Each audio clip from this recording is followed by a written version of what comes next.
teman-teman, kita ketemu lagi di video kucingfisika.com. Kali ini saya akan menjelaskan sesuatu yang sebenarnya mungkin teman-teman sudah tahu. Apa? Benda jatuh. Benda jatuh terus kenapa? Ini di tangan saya ada balon yang saya isikan air. Ketika saya lepas, jatuh kan? Nah, jatuh ke bawah. Ya iyalah, kalau ke atas bukan jatuh namanya, terbang.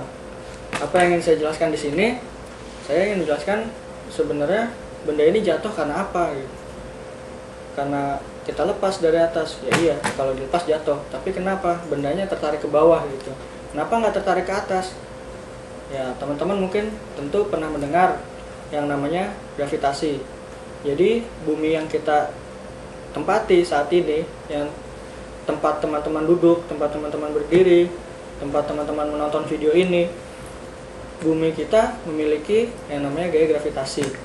Nah, gaya gravitasi bumi inilah yang menarik benda-benda jatuh ke bawah, termasuk mempertahankan kita bisa berdiri nih di bumi, nggak terbang kemana-mana. Kan teman-teman mungkin pernah melihat di luar angkasa, pilot-pilot melayang-layang, astronot melayang-layang, terbang gitu kan, nggak bisa berdiri diam seperti kita, nggak bisa duduk diam kayak kita nih sekarang, kayak saya sekarang. Nah, semua yang kita lakukan di sini ya duduk, berdiri atau benda jatuh ke bawah itu karena gaya gravitasi. Sebenarnya setiap benda itu memiliki gaya gravitasi, termasuk saya ataupun teman-teman sendiri. Nah, gaya gravitasi tersebut namun sangat kecil, nggak sekuat gaya gravitasi bumi, makanya mungkin tidak terasa pengaruhnya.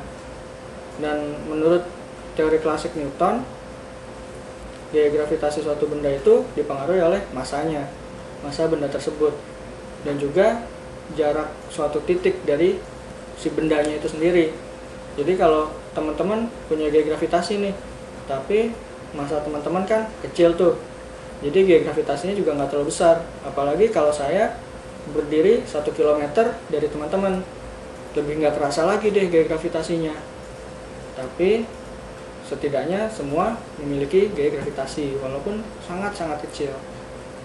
Nah, ternyata seru juga nih kayaknya, sesuatu yang wah, mungkin teman-teman baru tahu kalau seandainya teman-teman sendiri punya gaya gravitasi loh. Mungkin buat cowok-cowok kenapa bisa punya pacar karena gaya gravitasi. Nah, gitu teman-teman. Ternyata kehidupan sehari-hari bisa dijelaskan juga ya dengan fisika. Kalau teman-teman pengen lihat nih, apa saja sih dalam kehidupan sehari-hari yang bisa dijelaskan dengan fisika, teman-teman bisa lihat terus video dari kucingfisika.com.